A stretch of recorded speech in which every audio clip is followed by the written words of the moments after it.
स्वागत है दोस्तों।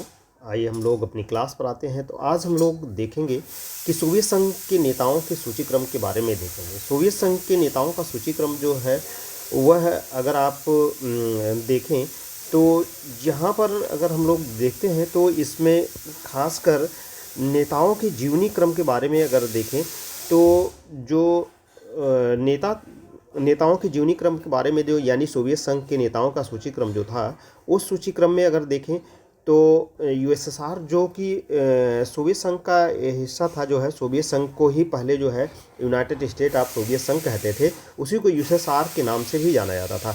इसमें जो 1919 के बाद जो बोल्शेविक क्रांति हुई थी, उसी बोल्शेविक क्रांति जो हुई थी, उसी बोल्शेविक क्रांति के बाद की ही सारी घटनाएं थी और उसी के बाद से ही सोवियत संघ या यूएसएसआर का पूर्ण रूप से देखा जाता है। तो यहाँ पर हम लोग क्रम देखेंगे, नेता देखेंगे, नेता की जीवनी देखेंगे, शासनकाल देखेंगे और उनका पद क्रम कब से कब था, इसके बारे में देखेंगे। तो सबसे पहले क्रम में जो 1919 में जो है यानी कि 1919 में जो बोल्शेविक क्रांति हुई थी जो है, उस बोल्शेविक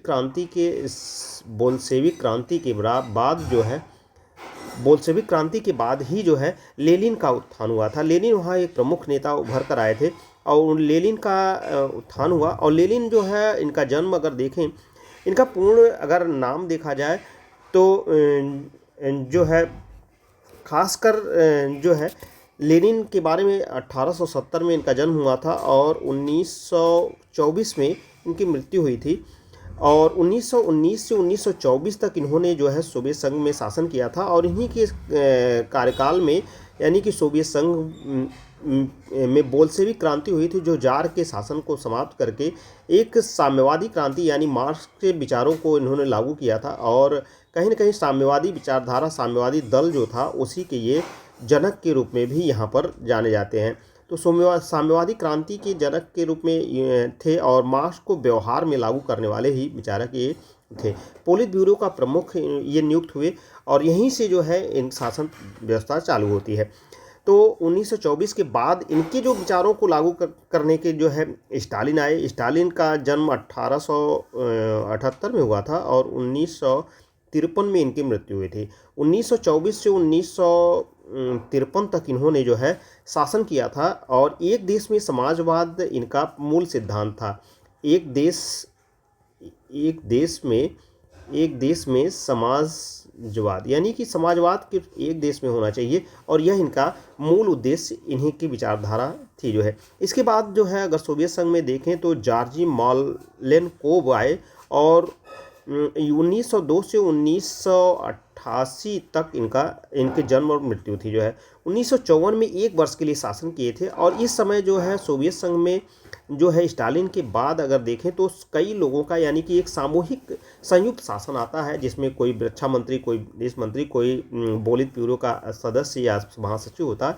तो संयुक्त शासन आता है। संयुक्त शासन 3 बार आता है, यह खासकर 3 बार आता है। एक बार इस समय आता है, एक जो 71 में आता है यानी कि जो है, तो फिर वहाँ पर आता है। उसके बाद जो है अगर देखें जॉर्जी मालेनकोव के बाद जो है ख्रुश्चेव सत्ता में आते हैं और इनका काल एक था। ख्रुश्चेव जो है 1894 से 1971 इनका डेट ऑफ बर्थ है, यानी कि जन्म 1894 में हुआ था और मृत्यु जो है 1971 तक थे जो है। 1954 से 1964 तक इन्होंने शासन किया था और इनके शासनकाल को ख्रुश्चेव काल कहा जाता था। पोलित ब्यूरो के ये प्रमुख थे और ख़ासकर जो है 1964 तक इन्होंने शासन किए थे। अगर देखें तो इन्हीं के ख्रुश्चेव के शासनकाल में ही जो है 1962 का क्यूबा संकट हुआ था। क्यूबा संकट इन्हीं के समय आया हुआ था, जो कि अमेरिका के राष्ट्रपति जो है, उस समय अमेरिका के राष्ट्रपति इनके समय में जो जॉर्ज एफ कनेडी थे और उन्हीं के समय में क्यूबा संकट आया था। क्यूबा में इन्होंने परमाणु मिसाइलें लगा दी थी, जिसका विरोध बहुत ज़्यादा हुआ था। उसके बाद जो है ये भी पोलित ब्यूरो के सदस्य थे। ख्रुश्चेव का 56 से लेकर 64 तक इनका प्रमुख शासन था जो है। इसके बाद लियोनिद ब्रेजनेव थे। 1906 से में जन्म हुआ था और 1982 में इनकी मृत्यु हुई थी। 1964 से लेकर यानी कि खुर्शियोव के बाद की ये शासक हुए और 1982 तक इन्होंने शासन किया था। इनके समय की विशेषता ये थी कि इनके 60 के दशक में सोवियत संघ का शासन सामूहिक नेतृत्व पर चलता था। जैसे मैंने आपसे बताया कि कोई विदेश मंत्री, कोई तो जिस तरह से कोई प्रधानमंत्री, कोई राष्ट्रपति और कोई पोलित ब्यूरो का सचिव, यानी प्रेजिडियम जो वहाँ की समिति होती है, प्रेजिडियम जो सर्वश्रेष्ठ समिति हो, तो उसमें क्रम वाइज रहता है कि राष्ट्रपति कौन हो, तो उसी क्रम में नेताओं के प्रभुत्व में जो शीर्ष पर जाता है वही नेतृत्व करता है जो है। तो यहाँ पर भी सामूहिक नेतृत्व था जो है और आपस में खींचतान चलती रही।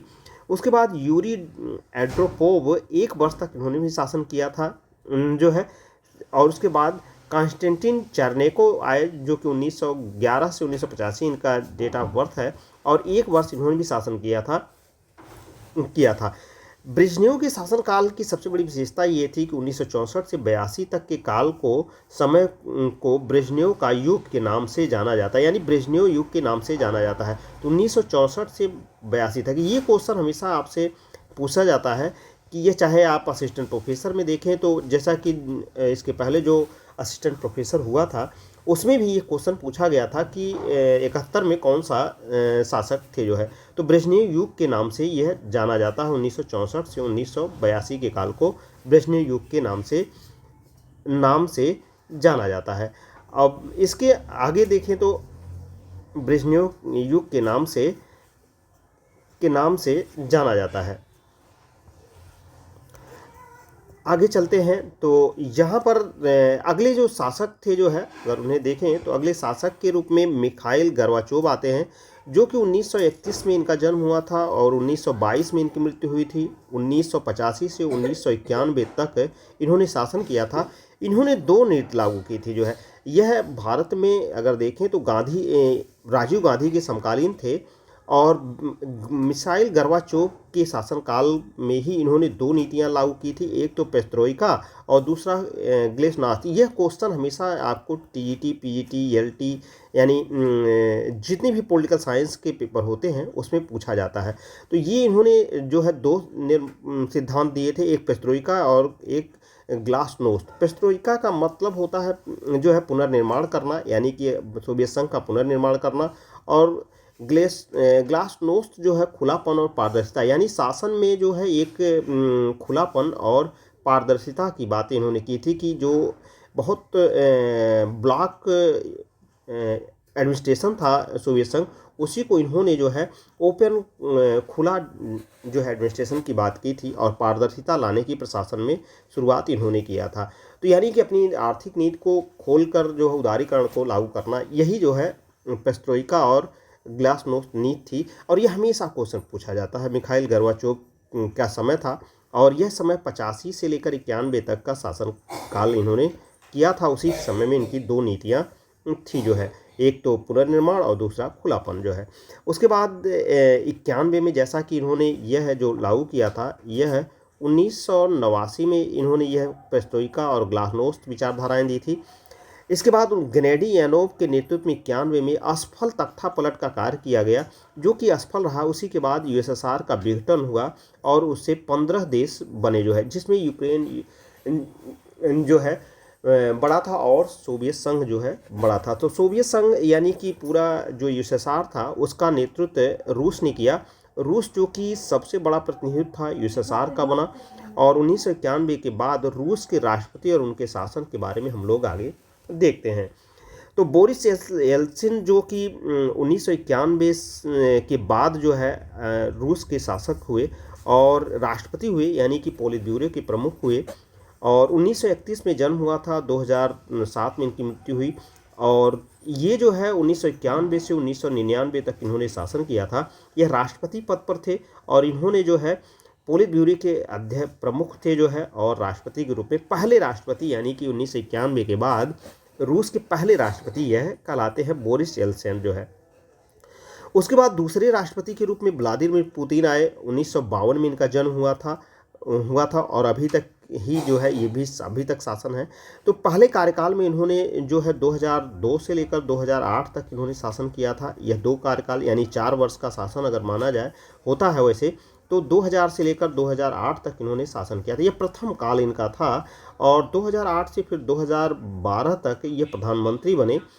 प्रधानमंत्री राष्ट्रपति के 2 कार्यकाल के बाद ये प्रधानमंत्री 2008 से 2012 तक यह प्रधानमंत्री बनते हैं, क्योंकि 2 कार्यकाल एक के बाद जो है तीसरा कार्यकाल नहीं होता, इस कारण से इस प्रक्रिया के तहत ये प्रधानमंत्री बने जो है।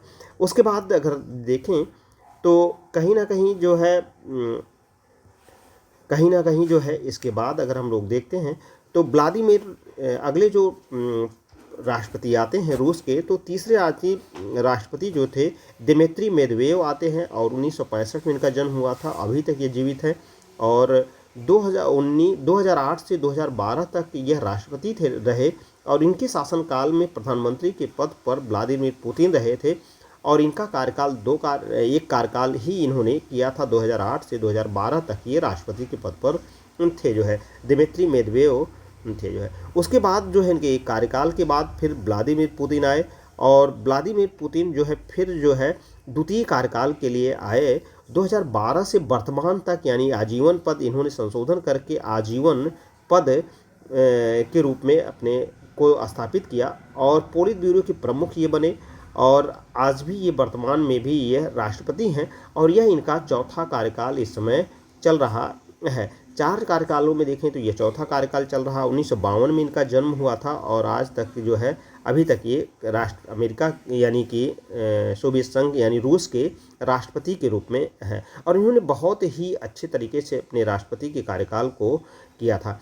तो यहाँ पर क्वेश्चन बनता है कि व्लादिमीर पुतिन का यह चौथा कार्यकाल है, तो चौथा कार्यकाल है और 12 के बाद से वर्तमान में लगातार ये है। किसी भी देश के कार्यकाल अगर राष्ट्रपति के रूप में कार्यकारिणी में देखें तो सबसे ज़्यादा कार्यकाल इन्होंने किया है जो है। पूछा जाता है क्वेश्चन जैसे आता है आपको, इसके पहले असिस्टेंट प्रोफेसर का एग्ज़ाम जब हुआ था जो है तो वहाँ भी क्वेश्चन यह पूछा गया था तो कि 1971 में जो भारत की संधि हुई थी, भारत और सोवियत संघ की संधि हुई थी, उस समय जो है प्रमुख कौन था। तो अगर देखें तो जो है उस समय जो है युग किसका था, तो मिसाइल गोर्बाचेव का था जो है, वह है मिखाइल गोर्बाचोव ये जो है शासक थे और उस समय और सामूहिक रूप से यानी कि जो है इन्हीं के शासनकाल में ब्रेजनेव युग आया था जो है। मिसाइल गोर्बाचेव नहीं, जिससे इनका नाम था जो है ब्रेजनेव, क्या नाम था, ब्रेजनेव था और इन्हीं के शासनकाल में जो है 9 अगस्त 1971 को भारत और रूस की संधि हुई थी और इसी रूस संधि के संधि हुई थी जो है संधि। इस काल को यानी कि 1964 से लेकर 1982 तक के काल को जो है ये ब्रेजनेव का काल था जो है, ब्रेजनेव युग के नाम से जाना जाता है जो है। तो इसी ब्रेजनेव के काल को माना जाएगा और यह क्वेश्चन आपके पूछा गया था, तो ये आपका आंसर है जो है। तो ऐसे क्वेश्चन आपसे पूछे जाएंगे, आप इसके लिए तैयार रहिए। तो ये ऐसे क्वेश्चनों के लिए आप अगर आपको अच्छा लगा हो तो आप लाइक, शेयर और सब्सक्राइब करिए। आपका बहुत बहुत धन्यवाद। मिलते हैं किसी टॉपिक में। जय हिंद दोस्तों।